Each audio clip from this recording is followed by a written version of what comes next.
Morning, everyone. Welcome to the School of the Prophet. My name is Judlene Monsian Cutter. We're here again for another section. We welcome you, those that were here last time, and we welcome you, those that was here before, and we welcome you, those that are new to our program. Thank you for inviting new people.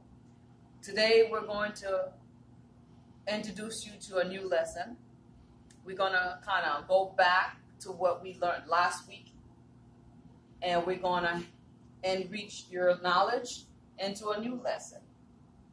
And today, we're hoping that you have fun in learning.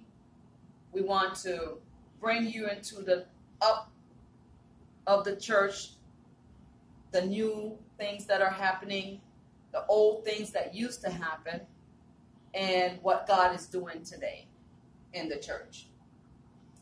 I just came from a women conference in Orlando for 3 days. We had a good time. We had a tremendous time in the Lord. It was blessed. It was anointed.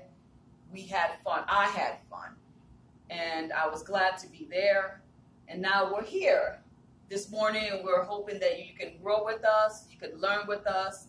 We can enhance your knowledge in the School of the Prophet with what prophets are doing today, those that are real and those that are fake.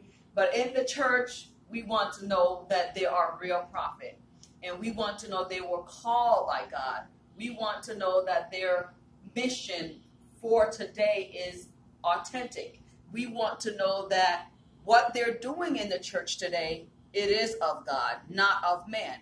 And what we're teaching you today is that you have to be called by God. You have to be a son of God.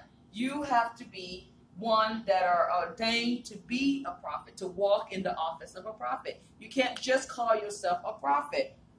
There's a lot of people doing that this day. They're calling themselves prophets, apostle, evangelist, this and then the other. But who knows that you who are walking in that office, God is the only one that gives increase. And if God didn't elevate you to that office and you take it upon yourself, then you got to face the consequences. So in today's world, we're seeing all kind of people that are doing all kind of things in the church that are not of God. So I want to read Romans 7:14 to you. And with that, you can keep it in your mind that as a prophet, as an evangelist, as any office in the church or of God, you are to be called. And so when you're called, you're also being led.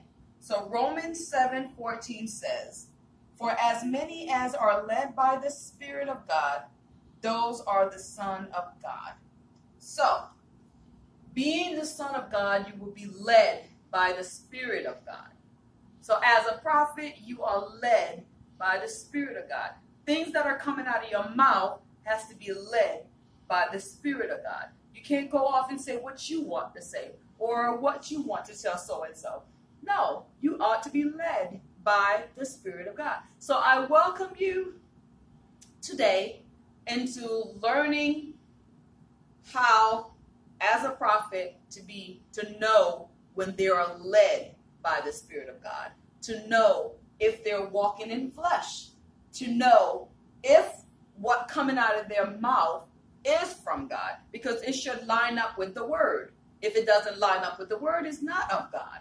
And we all in the church, we know that. We are also have spirit of discernment. You can discern a true prophet. You can discern a counterfeit prophet. You can discern a fake one. So therefore, today, as my husband come up, which is Prophet Cutter, as he come up before you and instruct you today, we will learn what it takes and how to recognize who are led by the Spirit of God. So I urge you to pay attention, go over the material that is in front of you, take notes from the pamphlet, ask as many questions as you want. You will learn those that are being led by the Spirit of God.